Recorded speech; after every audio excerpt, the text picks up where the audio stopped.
मालिक ये तेरा खलील है, तेरा दोस्त है, लेकिन अपने बेटे से बहुत ज्यादा प्यार करता है। रब ने फरमाया इब्राहिम का जी रब्बे जलील, कहा बेटे को अपने आप से दूर कर दो। कहा क्या करना है मालिक? कहा ऐसी वादी में छोड़ के आओ जहाँ पे कोई आबादी ना हो। हजरत इब्राहिम खलीलुल्लाह ने बेटे को लिया, आज वहां लेकर के आए जहाँ आज काबा मौजूद है। उस जमीन पे बीवी बच्चे को लेकर के आए। तारीख का ये बाप बड़े सुनहरे अल्फाज में लिखा हुआ है, बहुत गौर से सुनना प्यारे, और जाकर के बहन बेटियों को भी ये बाप सुनाना। हजरत इब्राहिम खलीलुल्लाह जब उस जंगल में आए जहाँ पे दरख्त का साया तक नहीं था, हरियाली तक नहीं थी, काले पत्थरों की पहाड़ियां हैं, दूर दराज तक कोई नहीं है। अल्लाह के खलील ने बीवी बच्चे को जब छोड़ा है और छोड़ के जाने लगे हैं, हजरत हाजरा ने दामन पकड़ा, साथ चलने लगी है। मुअर्रिखीन ने लिखा है 3 मील तक दामन पकड़ के हजरत हाजरा चली है और ये पूछती जा रही थी, अल्लाह के खलील बताते तो जाओ, क्यों छोड़ के जा रहे हो? कोई खता हो गई है? बताओ तो सही, क्यों छोड़ के जा रहे हो? क्या बात है? अपनी मर्जी से छोड़ के जा रहे हो या रब के कहने से छोड़ के जा रहे हो?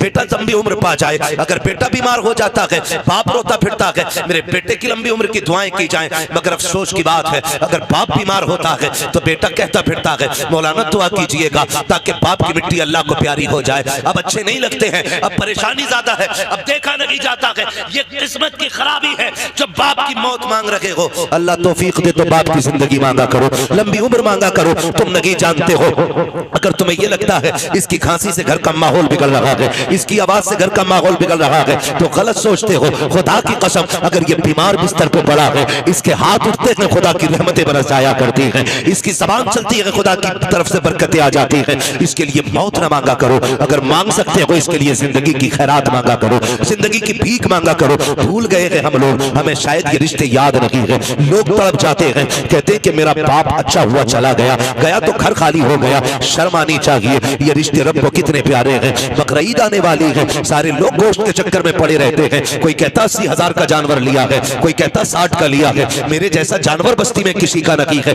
मुझे बताओ तो सही, ये कुर्बानियां जमाने के लिए हो रही है या खुदा के लिए हो रही है? अगर रब के लिए है तो फिर ये मुकाबला कैसा है, ये दिखावा कैसा है? जानवर को ला करके दरवाजे पे बांध दिया जाता है ताकि दुनिया देख करके जाए जैसा सेठ का बकरा है ऐसा किसी का बकरा नहीं है, जैसे फला का जानवर है वैसा किसी का जानवर नहीं है। शर्म आनी चाहिए। हमारी कुर्बानी अल्लाह के लिए हो, हमारी तमाम जितनी भी नेकियां हैं अल्लाह और उसके रसूल की रजा के लिए होनी चाहिए। कुर्बानी क्या है? क्या सिर्फ गोश्त के लिए कुर्बानी की जाती है या सिर्फ गर्दनें काटी जाती है? गौर करो प्यारे, पूरी कुर्बानी किसी रिश्ते की याद दिलाती है। इतनी आसानी से सिर्फ कुर्बानी कह के नहीं गुजरा जा सकता है। आप देखो तो सही, तारीख का ये बाप पलटो, लोग हज करने के लिए जाते हैं, सफा मरवा की सही, ये माँ बाप की और औलाद के रिश्ते की याद दहानी है। आप देखें समसम आप पिएंगे तब भी तुम्हें माँ और बेटे का रिश्ता दिखाई देगा। आप जाएंगे जब शैतान को कंकर मारेंगे वहां भी तुम्हें बाप बेटे का रिश्ता दिखाई देगा। जब गर्दन पे छुरी चलाते हो जानवर की, गौर से देखना वहां भी बेटे का बाप का रिश्ता नजर आएगा। ये रिश्ता कितना अजीम है रब की बारगाह में। आप गौर तो करो प्यारे, आज हम ये समझ लेते हैं क्या किया दुनिया के बाप पालते हैं, हमारे बाप ने पाला तो कौन सा बड़ा काम कर दिया। हम नादान है, गलत कह रहे हैं इस बात को। उनसे पूछो जिनके पास बाप का साया नहीं है। जमीन कितनी तंग नजर आती है, खुशियां कितनी महदूद हो जाती है जब सर से बाप का साया चला जाता है। खुदा की कसम, अगर बाप होता है तो पता नहीं चलता जवानी कब आ गई है, और अगर बाप चला जाता है तो फिर जवानी मुश्किल से मैसर हुआ करती है। जिस उम्र में बस्ते और किताबें होनी चाहिए उस उम्र में हाथों में औजार आ जाते हैं, मैकेनिक बना दिया जाता है, होटलों के बर्तन आ जाया करते हैं। माँ बाप का न होना जिंदगी को तबाह बर्बाद कर देता है। अल्लाह ने माँ बाप जैसी दौलत दी है, नौजवानों उनकी इज्जत करना, उनकी खिदमत करना। जब तक माँ बाप होते हैं ये समझ लेना खुदा की रहमतें नाजिल होती रहती है। मैं तारीख का ये बाप पलटना चाहता हूँ। आप तारीख उठा करके देखिए, अल्लाह के खलील हजरत इब्राहिम अलैहिस्सलातु वत्तस्लीम, हजरत इब्राहिम की आप जिंदगी पढ़िए। आपने पूरी जिंदगी रब की बारगाह में इम्तिहानात पेश किए, क्यों ना करते? क्योंकि खलील है, अल्लाह के दोस्त हैं, कुर्बानियां पेश कर रहे हैं, इम्तिहानात की मनाजिल से गुजरते जा रहे हैं। आज जानवर कुर्बान करने की बात आती है। अभी बात बताई थी, जैसा कि कहा गया था, अभी मुफ्ती साहब ने बताया था कि जब कुर्बानी की बात आती है लोग बहाना कर देते हैं, कर्जा है नहीं कर सकते, पता नहीं है चटनी नहीं चल रही है, रोटी नहीं चल रही है। और अगर कोई बेचने लग जाए अभी 1 लाख का मोबाइल खरीद लेगा, 70,000 का मोबाइल खरीद लेगा, लेकिन कुर्बानी के लिए 3500 रुपए देते हुए कलेजे फट जाया करते हैं। तुम्हें सोचना चाहिए, कुर्बानी अल्लाह की बारगाह में बहुत बड़ी इबादत है। फरमाया गया कुर्बानी के दिनों में कुर्बानी से बड़ी कोई इबादत नहीं है। अगर कुर्बानी की जगह पे आप एक सोने का ढेर भी अल्लाह की राह में खर्च कर दो तब भी अल्लाह उतना राजी नहीं होता है जितना तुम्हारी कुर्बानी से अल्लाह राजी हुआ करता है। इसमें बहाने ना बनाया करें, इसमें आप हीले तलाश करके ना निकला करें। तारीख का ये बाप पलटिए, शुक्र अदा करें अल्लाह ने जानवर की कुर्बानी मांगी है। अगर बेटे की कुर्बानी मांग लेता तो अल्लाह ने अपने खलील से बेटे की कुर्बानी मांगी, हमसे मांग लेता तो बकरा देने तैयार नहीं है, बेटे के मामले में फिर क्या होता। वो करीम है, उसने इब्राहिम खलीलुल्लाह की सुन्नत को जिंदा करने के लिए हमसे जानवर की कुर्बानी मांगी, जानवर की कुर्बानी जिंदा मांगी, जानवर की कुर्बानी मांगी। और आप इस बात पे भी गौर करें, इस बात पे भी गौर करें, अगर आप मुसलमान हैं तो आपको आजमाया जाएगा। कहते हैं यार मुसलमान और हम पे मुसीबतें आ रही हैं। हाँ हाँ, आप मुसलमान हैं तो आप ही को आजमाया जाएगा। वो कहा था किसी ने शहादत गए उल्फत में कदम रखना है, लोग आसान समझते हैं मुसलमान होना, जब आपने कहा है ना ला इलाहा इल्लल्लाह तो फिर अब इम्तिहान से भी गुजरना पड़ेगा, आपको इम्तिहान देना पड़ेगा। और आप ही नहीं, सबने इम्तिहान आती है। मेरे नबी फरमाते सबसे ज्यादा मुझे आजमाया गया है, सबसे बड़े बड़े इम्तिहानात मेरे रहे, मेरे महबूब के सबसे बड़े इम्तिहानात रहे। लेकिन हुजूर ने इम्तिहानों में क्या किया, तारीख गवाह है। किसी ने पत्थर मारे, मेरे हुजूर ने बदले में पत्थर नहीं मारा। किसी ने सितम किए तो हुजूर ने बद्दुआ नहीं की, मक्के से निकाले गए, लेकिन हुजूर ने कभी बद्दुआ के लिए हाथ नहीं उठाए। यहां तक कि ताइफ में पत्थर लगे, हुजूर के हाथ उठ गए। हाल क्या था, जूतियां खून से भरी हैं, बदन कपड़े खून से शराबोर है, चेहरे से खून बह रहा है, लेकिन हाथ उठे तो यही कहा था, मालिक इन्हें अजाब ना देना, इन्हें बख्श दे, मालिक इन्हीं की नस्ल से दीन के अलमबरदार पैदा फरमा दे। ये हमारे हौसले हैं, ये हमारे मामलात हैं। जरा से इम्तिहान आता जाए, लोगों को कलेजे फट जाते हैं। हम मुसलमान हैं, हम पे ये सितम हो रहा है, हम मुसलमान हैं, हम सताए जा रहे हैं, कहाँ है अल्लाह की मदद नहीं आती, कब आएगी अल्लाह की मदद। ओ भाई, इम्तिहान की घड़ियां हैं, इनको जरा संभल के पार करना है। जो इम्तिहान में पार हो जाता है, इम्तिहान पास कर जाता है, समझ लेना दुनिया भी कामयाब है, आखिरत भी कामयाब है। कैसे कैसे आजमाया जाता है, यही अल्लाह के खलील है। आपको कैसे आजमाया गया, जंगल में रखा गया, अल्लाह के खलील ने सब्र किया, फिर क्या किया गया, लोगों ने बहुत सताया, परेशान किया, आपने पुत तोड़े, लोग दुश्मनी पे आमादा हो गए, यहां तक कि नारे नमरूद को तैयार किया गया। आग इतनी तेज थी, इतनी तेज थी कि परिंदा कोई ऊपर से गुजरता तो वो गिर जाया करता था और मर जाता था उसकी तपिश से। अल्लाह अकबर, तारीख का ये बाप पलटते चले और देखते चले। जब उसी नमरूद की आग में डालने की बारी आई, हजरत जिब्रील अमीन ने आके कहा था, इब्राहिम रब के खलील हो, मैं रब की बारगाह तक जाता हूं, अगर कोई जरूरत हो तो बताएं। आप मंजनीक के अंदर रखे हुए हैं, ये नहीं कहा था जिब्रील देखो सामने आग है, मैं मंजनीक में हूँ, कहा था कि मैं जानता हूँ, मेरा रब भी जानता है, मुझे कोई जरूरत नहीं है। कहा फिर अपने रब ही से कह दो, कहा जो सब जानता है उससे कहने की जरूरत क्या है, जिसमें वो राजी है उसमें मैं राजी हूँ। ये कह के आप राजी हो गए। जब नारे नमरूद में डाला गया, अल्लाह ने आग को ठंडा होने का हुक्म दिया, आग ठंडी और सलामती वाली हुई, आप नारे नमरूद में रखे, बाहर तशरीफ लेकर के आए। उसके बाद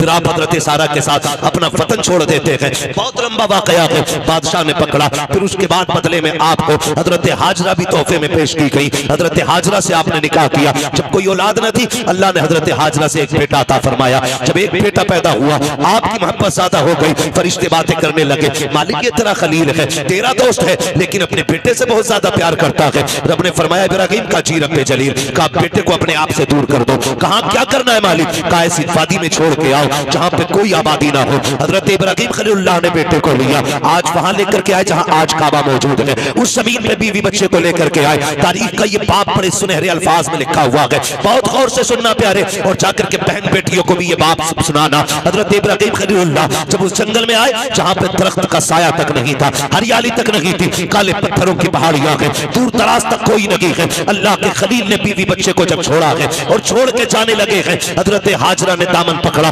साथ चलने लगी है। मुअर्रिखीन ने लिखा है 3 मील तक दामन पकड़ के हजरत हाजरा चली है और ये पूछती जा रही थी, अल्लाह के खलील बताते तो जाओ, क्यों छोड़ के जा रहे हो, कोई खता हो गई है, बताओ तो सही, क्यों छोड़ के जा रहे हो, क्या बात है, अपनी मर्जी से छोड़ के जा रहे हो या रब के कहने से छोड़ के जा रहे हो। ये हजरत हाजरा कहते कहते 3 मील तक दौड़ी है। तारीख गवाह है, खुदा की कसम, एक जुमला भी हजरत हाजरा ने नाशुक्री का नहीं कहा था।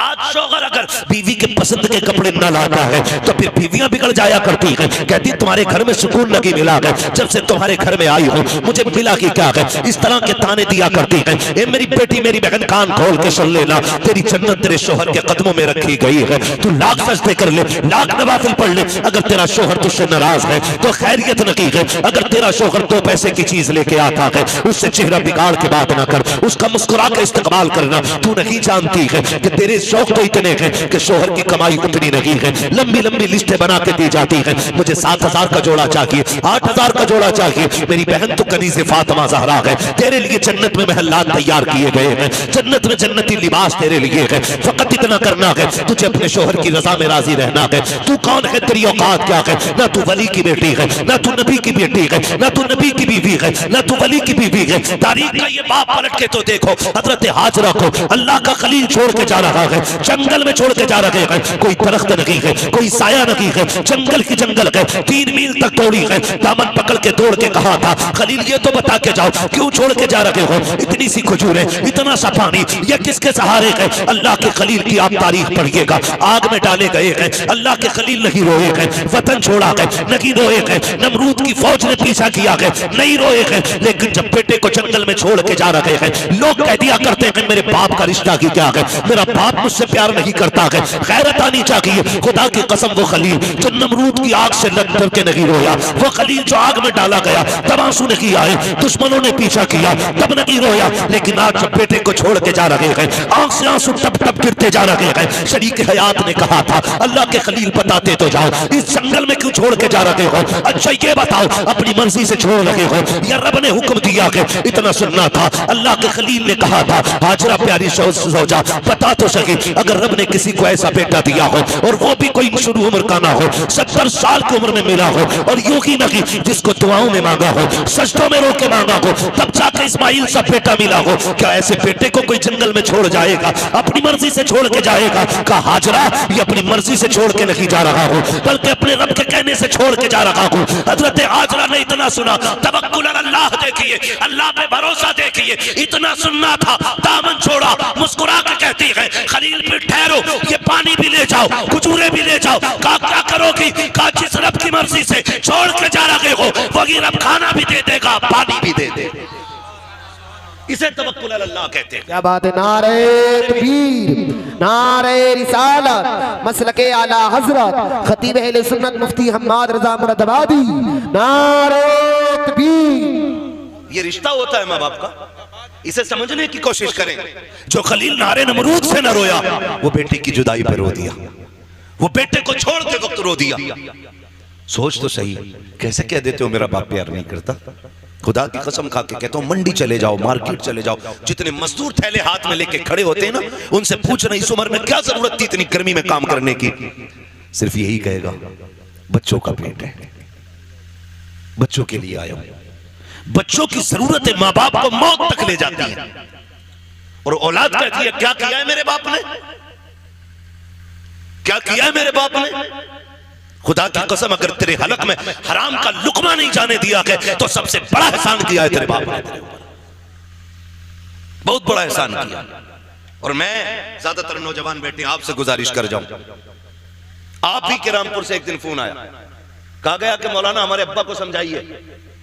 मैंने कहा बात क्या? उसने कहा रिश्ते नहीं हो रहे हमारे। मैंने कहा वजह? उसने कहा वजह यह है कि जो भी रिश्ता करने आता है वो ये पूछता है कि तुम्हारा बाप क्या करता है, या मेरे बाप से पूछता आप क्या करते। तो जब वो कहते हम रिक्शा चलाते, तो रिश्ते करने वाले लौट के चले जाते। तो उसने कहा हमें गैरत आ रही है, हमारा बाप रिक्शा चला रहा है। मैंने कहा ठंडे दिमाग से सोच, शाम को तेरा बाप आता है तो कपड़े पसीने में भीगे होंगे। कहा हाँ। तो मैंने कहा उसके तलवे चूमा कर, वो पसीना बहा के कमा के लाता है, किसी का खून बहा के कमा के नहीं लाता है। हमारी दुनिया को हो क्या गया है? हमें करोड़पति चाहिए, चाहे दलाल हो, रिश्वत हो, वो ब्याज लेने वाला हो, हराम की दौलत इकट्ठे करने वाला हो। ये 4 चांद कब तक? जब तक मौत नहीं आ रही। जिस दिन मरोगे तो याद रखना, गरीब की भी कब्र वही बनती है जहां अमीर की बनती है।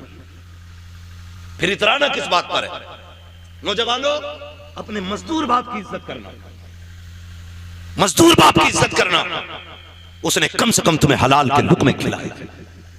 फरमाया गया जो हराम के लुक़्मे खा के पड़ेगा जिस्म, वो जहन्नम का ईंधन बनाया जाएगा। क्या यह एहसान नहीं किया बाप ने कि ईंटें ढोता रहा, रक्शे जलाता रहा, बोझ उठाता रहा, लेकिन किसी के आंसू बहा के पैसा नहीं लाया, किसी का हक मार के पैसा नहीं लाया, किसी को सता के पैसा नहीं लाया। तुझे क्या पता है, लोग कहते मजदूर के घर बेटी नहीं देनी है। मैं कहता हूं अगर बेटी देनी है तो मजदूर के घर दे। खुदा की कसम तेरी बेटी को जो इज्जत मजदूर के घर मिल सकती है वो दुनिया के दौलतदार के घर नहीं मिलेगी। किसी रिश्वतखोर या प्याजुए के घर जाकर के तेरी बेटी को वो इज्जत नहीं मिलेगी जो एक मजदूर के घर तेरी बेटी को इज्जत और सुकून मिल सकता है। वजह ये है आज हम इज्जत मजदूर को जलील समझते हैं। महबूब की चौखट है। एक गरीब सहाबी आए, आका करीम को सलाम पेश किया, अर्ज करते गए या रसूलल्लाह आज माशरा बहुत बिगड़ता जा रहा है, क्या बात है? आका हम मजदूर डिपार्टमेंट से ताल्लुक रखते हैं, हमारी मजदूरी नहीं दी जाती है, लोग पैसा मार लेते हैं, आका में कई कई दिन तक धक्के दिए जाते हैं। मेरे नबी ने इतना सुना उठ के खड़े हो गए, फरमाया मुसाफा नहीं करोगे? कहते हैं या रसूल अल्लाह हाथ ऐसे नहीं है जो आपके हाथ में दिए जा सके।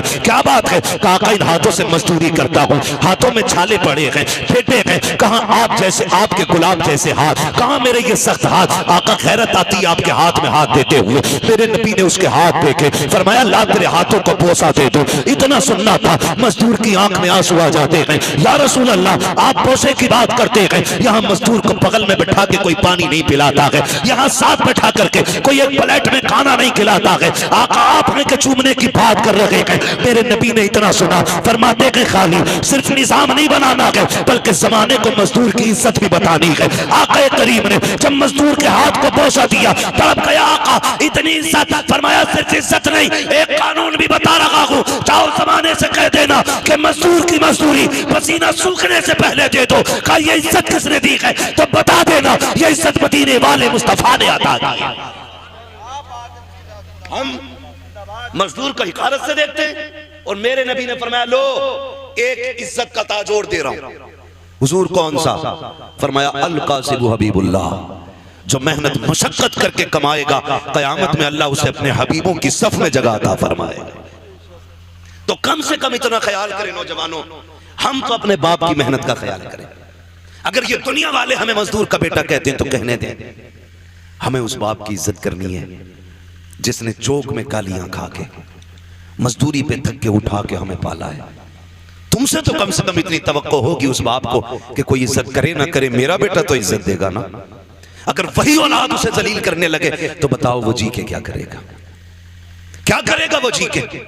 जब वही औलाद उससे कहती हो कि तुझे टुकड़े डालने से बेहतर है कुत्ते को टुकड़े डाल दिया जाए, क्या करेगा वो बाप जी के? उसे हार्ट अटैक नहीं आएगा? उसे हार्ट अटैक नहीं आएगा? वो रोएगा नहीं अपनी कमनसीबी पे? क्या वो भूल गया होगा उन दिनों को जब तुझे गोद में उठा के वो गली गली फिरता रहा? मुझे बताओ तुझे सर्दियों में बुखार आया, बाप ने सारे कंबल तुझे उड़ाए, खुद ठंडी में ठिकरता हुआ मंडियों के गलियों के बाजारों के हॉस्पिटलों के चक्कर लगाता रहा, खुद मर गया लेकिन बेटे को जिंदगी दे गया। लाजिम है हर बेटे पे अपने माँ बाप की इज्जत करे, अपने माँ बाप की इज्जत करे। पढ़े तारीख, आप कभी ये नहीं कह सकते अपने बाप से आपने क्या किया मेरे लिए। खुदा की कसम जितना एक बाप कर देता बेटे के लिए कोई तुम्हारे लिए उतना नहीं कर सकता। मैं तो चैलेंज के साथ कहता हूं, एक बाप को तोलने के लिए ना खुदा की कसम जिंदगियां कम पड़ जाएंगी, लेकिन बाप की मशक्कतों का अंदाजा नहीं लगाया जा सकता। आप भी जानते हैं एक आदमी को अपना पेट पालने में कितनी मुश्किल आ सकती है। कोई मुश्किल बात है एक आदमी को पेट पालना? कोई मुश्किल बात नहीं और कोई मशक्कत भी नहीं। अकेला बंदा कहीं भी खा पी के गुजारे कर लेता है, लेकिन दुनिया भर की सहूलतें बाप औलाद के लिए उठाता है, औलाद के लिए उठाता है। बेटा पैदा हो मीठा तकसीम करता है, जवान हो जाए तो निकाह की तैयारियां करता है। हाँ आप देखें ना मास्टर इरफान साहब, इन्होंने इतना खर्च किया। मैं कहता हूं कि अगर और इनका बेटा ना इनकी दवा के लिए सिर्फ इतना खर्च कर देना जितना आज इन्होंने किया अपने बच्चों के लिए, तो शायद बड़े सुखी रहेंगे। लेकिन हम भूल जाते हैं, हम अपने बाप की दौलत को अपनी समझते हैं, लेकिन अपनी दौलत को बाप की दौलत नहीं समझते। ये कड़वी सच्चाई है। जो बाप कमाता रहा है तुम अपनी मर्जी से फरफर यारों में उड़ाते रहे, फरफर उड़ाते रहे। अब्बा आज मेरा बर्थडे है, अब्बा आज मैं पास हुआ हूं, यारों को पार्टी देनी है। वो कैसे कमा के लाता रहा उसने तुमसे नहीं बताया। जो तुम मांगते रहे वो देता रहा। उसने बुढ़ापे में इतना कहा था बेटे खांसी बढ़ गई है, एक सिरप चाहिए, तुमने मुंह बिगाड़ के कहा तुम्हारे खर्चे उठाऊं या औलाद के खर्चे उठाऊं? लोग कहते हैं बाप उस दिन मरा जिस दिन सांसें रुकी। मैं कहता हूं नहीं, ये तो उस दिन मर गया था जिस दिन बेटे ने हाथ रोक लिया था, उसी दिन बाप मर गया था। खुदारा बदलो अपने आप को, अपने बाप की इज्जत किया करो। और दुनिया में तुम्हारे बाप को कोई इज्जत नहीं देता, तुम इज्जत दे के बताओ कि तू किसी की नजर में जलील होगा, लेकिन मेरी नजर में तेरी इज्जत एक बादशाह से ज्यादा है। ये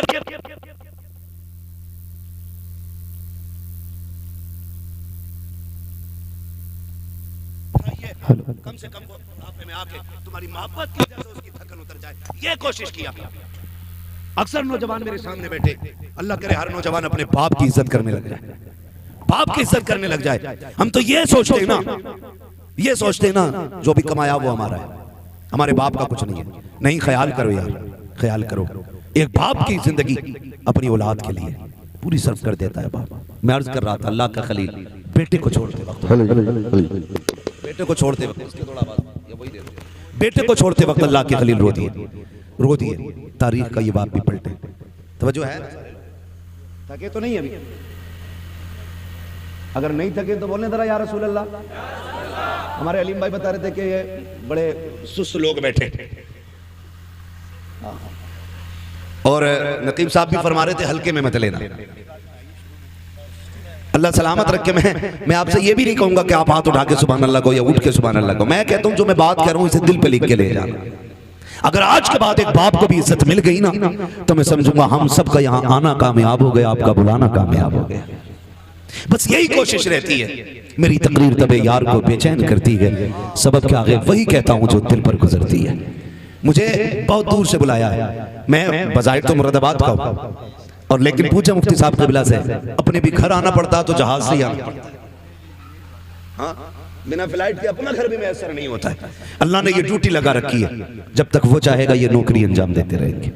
मगर आपसे इतनी गुजारिश है, इतनी मेहनत से हमारे इरफान भाई ने ये महफिल सजाई है, ये कोशिशें की हैं, आपके बैठने का इंतजाम किया है, सिर्फ इसलिए किया था कि हमारी बस्ती वालों तक दीन की कुछ बातें पहुंच जाए, दीन की कुछ बातें पहुंच जाए। अल्लाह करे आज के बाद किसी बाप को इज्जत मिल जाए, कोई मां मुस्कुराने लग जाए, खुदा की कसम फिर समझ लेना इनका ये जो सारी कोशिशें करना है अल्लाह की बारगाह में मकबूल हो गया। अल्लाह के खलील तो छोड़ के आ गए, हजरत हाजरा ने बेटे को लिया, पलट के उसी जगह पे आई जहां छोड़ के गए थे। पहली शाम आई, जब शाम आई तो दरिंदे जानवर बाहर निकल के पहाड़ियों से आए, बाहर निकल के आए पहाड़ियों से और चीखने लगे। जब बोलने लगे, हजरत हाजरा की गोद में हजरत इस्माइल है। आपने ना एक खारदार लकड़ी तोड़ी दरख्त से, किसी पेड़ की कोई शाख तोड़ी और उसको आसमान में घुमाया। फिर आपने जानवरों को मुखातब करके कहा, खबरदार शर्म नहीं आती है? देख नहीं रहे हो किस पे भौंक रहे हो? मैं एक नबी की माँ हूँ, एक नबी की बीवी हूँ। मेरी गोद में जो लाल है कोई आम बेटा नहीं, मेरी गोद में रब का इस्माइल लेटा हुआ है, रब का इस्माइल लेटा हुआ है। का खबरदार भौंकने की जरूरत ना करना, हम पे भौंकने का मतलब है नबी की इज्जत पे भौंकना। अल्लाह इतना कहा, सारे जानवर पलट के चले गए, सारे चले गए। फिर वो पानी, वो खजूरें, वो सत्तू, वो क्या सब कुछ जो भी दिया था कब तक चलना था, सारा ही खत्म हो गया। जो भी जो भी खाने पीने का सामान था खत्म हो गया। लेकिन माँ होती है। फिर वो वक्त भी आया कि माँ के सीने का दूध भी खुश्क हो गया। फिर जब बेटे ने सूखी ज़बान होठों पे फेरी तो माँ से देखा ना गया। तारीख गवाह है, हज करने के लिए जाओ, हुक्म होता है सफा मरवा की सही करो। मालिक ये क्या कहा, यहाँ मेरी हाजरा दौड़ी थी। फिर क्या करना है? कहा जब तक दौड़ेगा नहीं तेरा हज पूरा नहीं होना है, तुझे दौड़ना जरूरी है। मालिक क्यों दौड़ाया गया? कहा जब जब यहाँ आके तुम दौड़ोगे ना तो तुम्हें माँ और बेटे की मोहब्बत का एहसास हो जाएगा। एक माँ ने बेटे की मोहब्बत में कितने चक्कर लगाए हैं, 7 चक्कर लगाए। माँ तो माँ होती है। बेटे को लिटाया जमीन पे, आपने एक पत्थर इधर से रखा, एक इधर से रखा, एक पत्थर ऊपर से रखा, 3 पत्थरों से बेटे का थोड़ा सा धूप का साया किया। उसके बाद दौड़ लगाई है पानी की तलाश में। आप दौड़ करके पहाड़ के सिरे पे चढ़ी है, चारों तरफ देखा पानी नजर नहीं आया। फिर ख्याल आया मेरे बेटे को कोई जानवर ना ले जाए। फिर पलट के वापस आई है, फिर बेटे की खुशकी देती है, फिर दौड़ लगाई है। बाज मारिखीन ने यहाँ तक लिखा है कि 7वें चक्कर पे हजरत हाजरा गिर जाती है। अल्लाह अकबर जब गिरी है, इधर हजरत इस्माइल ने एड़ियां रगड़ी हैं। जब एड़ियां रगड़ी, रब ने फरमाया जिब्रील जी रब्बे जलील जल्दी कर दौड़ के जा करके मेरे इस्माइल की एड़ियों की जगह से चश्मा जारी कर दे। तारीख गवाह है, हजरत हाजरा ने खुद को संभाला और दौड़ करके आई। क्या देखती है? जहां बेटे के पैर पैर लग रहे थे वहां से पानी का चश्मा जारी हो गया है, चश्मा जारी हो गया है। आज दुआ के लिए तुम मियाओं के चक्कर लगाते हो, खानकाहों में डूब जाते हो, जिससे दुआ लेनी थी तुमने उससे दुआ नहीं दी। अगर तकदीर बिगड़ रही है, बरकत नहीं हो रही है, जाके माँ से दुआ ले ले। खुदा की कसम, जिसकी कहीं नहीं सुनी जाती है उसकी माँ की चौखट को सुन ली जाती है। नारे तकबीर, नारे रिसालत, मसलके आला हजरत मुफ्ती हम्माद रजा मुरादाबादी सवी अख्तर रामपुरी, नारे तकबीर। मुफ्ती साहब फरमा रहे हैं भाई ये लोग सुन रहे हैं, तो मैं तो ये समझता हूं कि अगर दिल हुजूर से लग जाए तो फिर महफिलों से लोग उठा नहीं करते। वाह वाह वाह, बहुत। हाँ, और अगर महफिल में दिल लगने लग जाए तो समझें कि हुजूर की नजर करम हो गई है, हुजूर की नजर करम हो गई है, हुजूर आपकी तरफ नजर करम फरमा चुके हैं। बस मैं आपसे इतनी गुजारिश करूंगा, फरमाएगा या अय्युहल्लज़ीना आमनू उदखुलू फ़िस्सिल्मि काफ़ा, ए ईमान वालों पूरे पूरे इस्लाम में दाखिल हो जाओ, पूरे पूरे दाखिल हो जाओ। अल्लाह तौफीक दे, कुर्बानी आ रही है तो सारे लोग कोशिश करें, कुर्बानी करेंगे, जिन पर वाजिब है करेंगे इंशाअल्लाह, जिन पर वाजिब है करेंगे इंशाअल्लाह।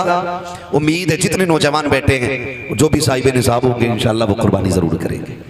हाँ, अल्लाह ताला हमें अपनी सच्ची मोहब्बत अता फरमाए। और थोड़ा सा ख्याल करें, एक पैगाम आखिर में चलते चलते मैं ये भी दे दूँ मेरे भाई, कोशिश ये करनी है, कुर्बानी अक्सर और बेशतर हम लोगों के यहाँ होती है।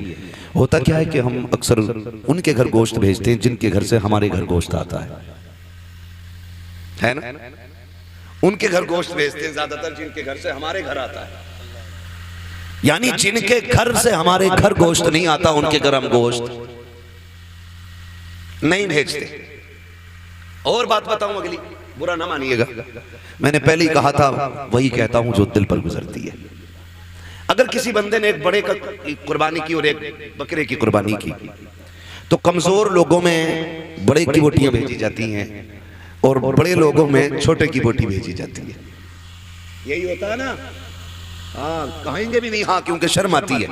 मैं तो ये नहीं कह रहा कि आप करते हैं, लेकिन होता है कुछ जगह पे ऐसा।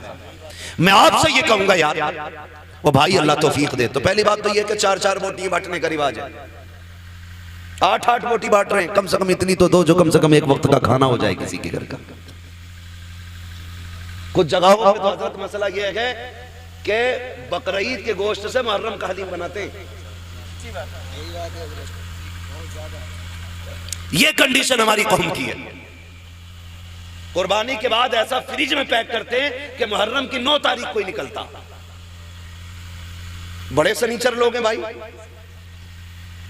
डॉक्टरों से पूछो तो गोश्त जितना बासी होता जाएगा ना उतनी बीमारियां उसमें बढ़ती चली जाती हैं, और दही जितना बासी होता जाएगा उतना मुफीद होता जाता है। कई बार तो खा खा के लोग बीमार हो जाते हैं। मैं तो कहता हूं कुर्बानी की बरकत, वरना लोग मर जाएंगे इसे खा के। कितना वक्फा रह जाता है कुर्बानी से मुहर्रम तक का? 1 महीना ना, 30 दिन कुछ थोड़ा थोड़ा निकाल के खाते रहते हैं। अल्लाह पे भरोसा रखो यार, जो आज दे रहा है वही आपको कल भी देगा। बोलो देगा क्या नहीं? अच्छा, आपने देखा होगा कि ये जो परिंदे उड़ते हैं रोज सुबह सुबह, शाम को जब आते हैं कुछ बचा के लाते हैं या खाली खा के आ जाते हैं? क्या करके आते हैं? बोल सकते हैं तो बोले जरा, अल्लाह ने ज़बान दी है तो। खा के आ जाते हैं ना, रख के तो नहीं लाते। अगले दिन फिर उड़ते हैं, फिर खा के आते हैं। और ताज्जुब की बात यह है कि भूखे जाते हैं और पेट भर के वापस आते हैं। इनका कोई खेत है, बिजनेस, मंडी? अच्छा, इतनी तपिश, इतनी गर्मी है अभी कि हर जगह पानी भी मैसर नहीं है। आदमी को 24 घंटे पानी ना मिले पागल हो जाए। जंगलों में पानी नहीं, लेकिन परिंदे फिर भी जिंदा हैं। फिर वो जिंदा कैसे? पानी कौन देता है? अल्लाह देता है ना। वो रोज खा के उड़ के आ जाते, छोड़ के नहीं आते, क्योंकि उनका भरोसा ये है कि हमें रब देने वाला है। क्या बात है भाई, बहुत अच्छा है। रब देने वाला है। जानवरों का भरोसा अल्लाह पर है, इंसान 1 महीने के लिए रख के पड़ा। ये तो कुर्बानी का है, लोगों ने जन्नत का उठा के रखना शुरू कर दिया था, वो अल्लाह ने वो बंद कर दिया था। आपको अल्लाह ने अगर दिया है तो फ्रिज में ना भर, कितने ऐसे लोग आज भी हमारे मुआशरे में हैं जिन्हें साल साल भर गोश्त खाने तक की तौफीक नहीं होती। वजह इतनी ये है कि कंजूस नहीं है, कमज़ोर लोग हैं, मजदूर लोग हैं, महंगाई ने कमर तोड़ दी है। किसी के आगे बेटियां जवान हैं, किसी के घर में बेटे परेशान हैं, किसी को बीमारी ने घेर रखा है, कोई मुसीबत में है, कोई आजमाइशों में है, कोई बीमारियों में है। इस वजह से कितने लोग गोश्त नहीं खा पाते हैं। अल्लाह ने तुझे तौफीक दी है। ओ यार, अगर तूने बकरे की कुर्बानी की है, अमीर तो 8वें दिन 10वें दिन बकरा खा ही लेता है, कभी उस गरीब के घर भी बकरे का गोश्त भेज दिया करो, जिसके बच्चे बाप से कहते हैं बकरे का गोश्त हमने नहीं खाया है, कभी हमको भी बकरे का गोश्त खिलाया जाए। कई बार मजदूर गरीब मंडी गया है, कई बार दुकान जाकर के लौट आया है, का बेटे गया तो था 700-800 का रेट था, इतनी तो तेरे बाप की मजदूरी भी नहीं है, जितने का गोश्त था ये सोच करके बाप लौट आता है। तुम्हें रब ने अगर तौफीक दी है, अगर तुमने छोटे की कुर्बानी की है अल्लाह की रजा के लिए, कभी उन गरीबों के घर दे दो जिनके यहाँ कभी गोश्त नहीं गया है। खुदा की कसम खा के कहता हूँ, तूने 4 बोटी अगर अमीर के लिए दी है, चर्चों के लिए दी है, ताल्लुकात के लिए दी है, सिर्फ वावा के लिए दी है, तो ये 4 दिन के लिए है, खत्म हो जाएगा। अगर तूने वही बोटियां किसी गरीब की दिलजोई के लिए दी है, खुदा की कसम मर के कयामत में आना, अल्लाह तुझे इज्जतों के ताज अता फरमाए। वाह वाह वाह, जिंदाबाद जिंदाबाद, बहुत खूब। गोश्त उन्हें दे जिनके यहाँ हुआ ही ना हो। कई बार ऐसा होता है जिनके घर कुर्बानी हुई है, 2 क्विंटल में से 50 किलो इसके घर रखा, और मोहल्ले वालों ने भी एक तसला भेज दिया। और कितने गरीब ऐसे होते हैं कि बकरा ईद के घर दिन भी उनके घर में दाल बनती है। इसे ईद कहते हो? तेरी बस्ती के अंदर अगर एक बंदा भी ईद के दिन चटनी से खाएगा तो तुझे गैरत से मर जाना चाहिए। अल्लाह तौफीक दे तो ये गरीबों में तकसीम करे। आपके घर के होते हुए किसी घर में दाल या चटनी नहीं। आज ये रब की दावत का दिन है, रब की दावत का दिन है। हर घर में गोश्त की खुशबू आनी चाहिए, हर घर में तकसीम करें। और याद रखिए, जो अल्लाह के लिए करता है फिर अल्लाह कभी उसको गिरने नहीं देता है, गिरने नहीं देता है। और वो लोग बेवकूफ़ हैं जो उठा के रखते हैं। जब बर्तन खाली होता तभी नया भरा जाता है, जब पहले से भरा होता तो फिर उसमें जगह ही नहीं होती, वो भरेगा कहाँ से? आप खाली करते रहो, मेरा रब तुम्हारे बर्तनों को भरता रहेगा। जो खर्च करना नहीं जानते उन्हें कमाइयों का भी तरीका नहीं आता है। कमाई का भी तरीका उन्हीं को आता है जो खर्च करना जानते हैं। आप अपनी कमाई में गरीबों का हिस्सा रखें। कुर्बानी आ रही है, सारे लोग कुर्बानी करें। अल्लाह तौफीक दे, अपने बच्चों को दीन की तालीम दे। जिस तरह हमारे इरफान भाई ने अपने बेटों के अकीक़े की खुशी में, बेटियों की खुशी में माशाअल्लाह खुश नसीब है। फरमाया गया अल्लाह जिसे 3 बेटियाँ दे और वो पाल पोस के उन्हें इज्जत से रुखसत कर ले, हुजूर ने फरमाया वो बंदा जन्नती होता है, वो बंदा जन्नती होता है। और फिर अल्लाह ने 3 बेटियां दी हैं, मुज्दा मुकम्मल है। यहाँ तक कि 2 बेटियों के लिए भी खुशखबरी है, 1 बेटी वाले के लिए भी खुशखबरी है। लेकिन सबसे पहले 3 का तज़किरा है। अल्लाह ने 3 बेटियां दी हैं, 1 बेटा दिया है। अल्लाह आपको भी बेटी बेटा देना। तो मैं तो ये कहता हूँ कि बेटी पे भी उतनी खुशी किया करो जितने बेटे की पैदाइश पे खुशी करते हो। इसलिए कि याद रखना, कभी कभी बेटे वो काम नहीं करते जो बेटियाँ काम कर जाया करती हैं। और बेटियों की मोहब्बत बाप से हमेशा जुदा होती है। बेटी के प्यार को बेटों का प्यार नहीं लगा करता है। आप भी जानते होंगे, आपसे जितनी मोहब्बत आपकी बेटी करती है उतना आपका बेटा नहीं करता होगा। इसलिए कि बेटियां तड़प जाती हैं बाप के बगैर, पूरी जिंदगी वो सिर्फ बाप के चेहरे की मोहताज रहती हैं। और फिर अल्लाह ने बेटी की मोहब्बत भी बाप के दिल में कैसे डाली है। मेरे नबी ने खातून जन्नत को सीने से लगा के कहा था, मेरी फातिमा मेरे जिगर का टुकड़ा है। जिस दिन मेरे नबी ने कहा मेरी फातिमा मेरे जिगर का टुकड़ा है, उस दिन से आप जाकर के मंडी में देखो, सफेद बालों वाला रक्षा चला रहा होगा, कमर झुकी है लेकिन मजदूरी कर रहा होगा। क्या बात है चाचा, क्यों मजदूरी कर रहे हो? का बेटी को रुखसत करना है। ये बाप तो कत्ल कर देता था, ये बाप तो दफन कर देता था इस बेटी को। आज इस बाप के दिल में बेटी का प्यार कितना आ गया है। खुदा की कसम बुढ़ापे में मजदूरी कर रहा है ताकि बेटी को इज्जत से रुखसत कर सके। और जब घर आता है ना तो सारी थकन बेटी का चेहरा देख के उतर जाया करती है। ये प्यार अल्लाह ने बेटियों का दिल में जिंदा रखा है, ये कायम किया है। जब बेटी शुरू में पैदा होती है तो बाप को बोझ लगती है। जैसे जैसे दिन बढ़ते जाते हैं वैसी वैसी बेटी की मोहब्बत के दिल में चिराग रोशन होते चले जाते हैं। फिर यही बेटी जब रुखसत होती है तो बाप किसी की मैयत में इतना नहीं रोता जितना बेटी की रुखसती पर रोया करता है। ये प्यार किसने पैदा किया है? ये रब ने पैदा किया है। अल्लाह बेटा दे तब भी खुशी मनाओ, बेटी दे तब भी खुशी मनाओ, इसलिए कि बेटा नेमत होता है, बेटियां खुदा की रहमत हुआ करती है। नेमत का हिसाब दोगे, रहमत का हिसाब नहीं होगा। और फरमाया गया कि बेटियां बाप के लिए जहन्नम की और बाप के दरमियान दीवार होती है। जिनको बेटियां रब ने दी है, सिर्फ बेटी नहीं दी गई है बल्कि उसे जन्नत का परवाना दे दिया गया। अल्लाह हमें बेटियों की इज्जत करने की तौफीक अता फरमाए, बेटियों से प्यार करने की तौफीक अता फरमाए। हम अपने बेटे बेटियों की खुशी में इसी तरह की महफिलें बात करते रहें। बस जो हुए गलत उनको माफ फरमाए रब्बे कायनात। जिंदगी ने दिया साथ फिर होगी मुलाकात, चमन रहा फूल खिलेंगे, जिंदगी रही फिर मिलेंगे। मुसाफिर भी मुसाफिर तुम भी, किसी मोड़ पर फिर मुलाकात होगी। फकीरान आए सदा कर चले, सदा खुश रहो ये दुआ कर चले। सारे लोग कलमा शरीफ पढ़ लीजिए, ला इलाहा इल्लल्लाह मुहम्मद रसूलुल्लाह। मेरी सारी बातें याद रखेंगे, माँ बाप की इज्जत करेंगे इंशाल्लाह। सारे बोले इंशाल्लाह और जोर से। अपनी जिंदगी में अपने बाप को दुख नहीं होने देना है। कोई हमारे बाप को इज्जत दे ना दे, हम अपने बाप को इज्जत देंगे। दुनिया कितना भी नीचा समझे, लेकिन अपने बाप को यह एहसास दिलाएंगे कि हम अपने बाप को एक बादशाह से ज्यादा इज्जत देते हैं। हमारी जिंदगी में हमारे बाप का वो वकार है जो बादशाह का वकार रियाया की नजर में होता, ये हमें एहसास दिलाना है और अपने बाप की खिदमत करनी है। अगर उनकी जिंदगी आपको मिल गई है तो आप खुशनसीब होंगे अगर उनकी खिदमत करके जन्नती हो जाएं। आपकी कमाई अगर बाप पे लग रही है तो आप नसीब वाले हैं। किसी की कमाई कुत्तों पे लगती है, किसी की कमाई मुकदमों में लगती है, किसी की कमाई झगड़ों में लगती है, किसी की कमाई बीमारियों में लग जाती है। नसीब वाले हैं जिनकी कमाई माँ बाप के काम आ जाया करती है। अपनी कमाई का हिस्सा अपने माँ बाप पे खर्च कीजिएगा। दूसरी बात मैंने कही थी, कुर्बानी आ रही है, जिन पे कुर्बानी वाजिब है वो सारे लोग कुर्बानियां करें। तीसरी बात एक और ये भी कही मैंने कि खुदारा अपने दुश्मनों को माफ करने का हौसला पैदा करें। अगर आजमाइशें हों अल्लाह की तरफ से, कोशिश ये करें कि हम इस आजमाइश में मुकम्मल उतरेंगे। मुसीबत आए सब्र करना है, अल्लाह इज्जतें दे, शुक्र करना है। शुक्र करने के तरीके ये होते हैं, अल्लाह ने दौलत दी है तो अल्लाह का जिक्र किया जाए, अल्लाह को राजी किया। ये नहीं कि प्रधान के बेटे पे दौलत आ गई तो वो डीजे न बजा रहा है, लड़कियां नचा रहा है ला करके। ये कोई कमाल नहीं है। मौत आनी है, मौत आनी है, सबको मरना है। पैसा तो अगर बात की जाए तो सभी पे होता है, लेकिन सबकी दौलत उस्मानी नहीं होती है। दौलत उस्मानी वो होती है जो अल्लाह और उसके रसूल के नाम पे खर्च की जाती है। अल्लाह और उसके रसूल के नाम पे जो दौलत खर्च की जाती है, तो कोशिश ये करें हम अपनी कमाई को हराम जगह नहीं हलाल जगह खर्च करेंगे ना इंशाल्लाह। ऐसे सारे नौजवान वादा करते हैं इंशाल्लाह माँ बाप की इज्जत करेंगे, रिश्तों का ख्याल करेंगे। याद रखिएगा मैंने कहा जैसे इरफान भाई ने आज अपने बच्चों की खुशी मनाई है ना, हमारे बाप ने भी हमारी विलादत की खुशी मनाई होगी। इतनी खुश हुए होंगे वो, बल्कि इनसे भी ज्यादा खुश हुए होंगे।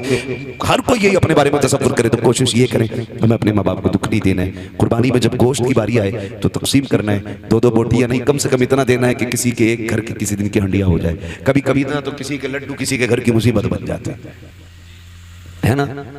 किसी मोहल्ले में बेटा पैदा हुआ किसी के, तो 2 लड्डू भेज दिए, तो घर में बच्चे 4, लड्डू 2। या तो इस हिसाब से लड्डू दिया करो जितने मेंबर हैं उतने दे दो। तो कभी कभार लठियां चल गई घर में, आग लगे ऐसे लड्डुओं को भाई जो किसी के घर का चैन